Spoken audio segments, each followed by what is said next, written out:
യെശയ്യാവ് 3-ാം അധ്യായം 14 മുതൽ 26 വരെയുള്ള വാക്യങ്ങൾ.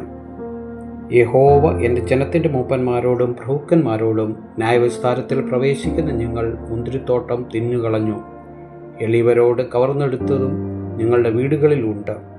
എൻ്റെ ജനത്തിനെ തകർത്ത് കളയുവാൻ, എളിയവരെ ദുഃഖിപ്പിക്കുവാനും നിങ്ങൾക്ക് എന്ത് കാര്യം എന്ന് സൈന്യങ്ങളുടെ യഹോവയായ കർത്താവിൻ്റെ അരുളപ്പാട്. യഹോവ പിന്നെയും അരുളിച്ചെയ്തതെന്തെന്നാൽ, സിയോൻ പുത്രിമാർ നിഗളിച്ച് കഴുത്ത് നീട്ടിയും എറിക്കണ്ണിട്ടുകൊണ്ടും സഞ്ചരിക്കുകയും തത്തി നടക്കുകയും കാൽ കൊണ്ട് ചിലമ്പൊലി കേൾപ്പിക്കുകയും ചെയ്യുന്നു.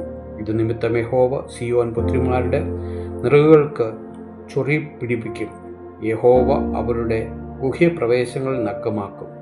അന്ന് കർത്താവ് അവരുടെ കാൽ ചിലമ്പുകളുടെ അലങ്കാരം, അവരുടെ നെറ്റിപ്പട്ടം, ചന്ദ്രകല, കാതില, കടകം, കവണി, തലപ്പാവ, കാൽത്തള, പട്ടുക്കച്ച, പരിമളപ്പെട്ടി, തകിട്ടുകൂട്, മോതിരം, മൂക്കുത്തി, ഉത്സവവസ്ത്രം, മേലാട, ശാലോവ, ചെറുവഞ്ചി, ദർപ്പണം, ക്ഷമാപടം, കല്ലാവ്, മൂടപടം എന്നിവ നീക്കിക്കളയും.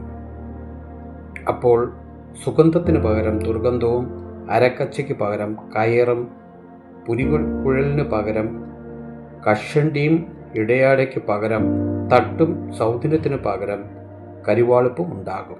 നിന്റെ പുരുഷന്മാർ വാളിനാലും നിന്റെ വീരന്മാർ യുദ്ധത്തിലും വീഴും. അതിൻ്റെ വാതിലുകൾ വിലപിച്ച് ദുഃഖിക്കും, അത് ശൂന്യമായി നിലത്ത് കിടക്കും.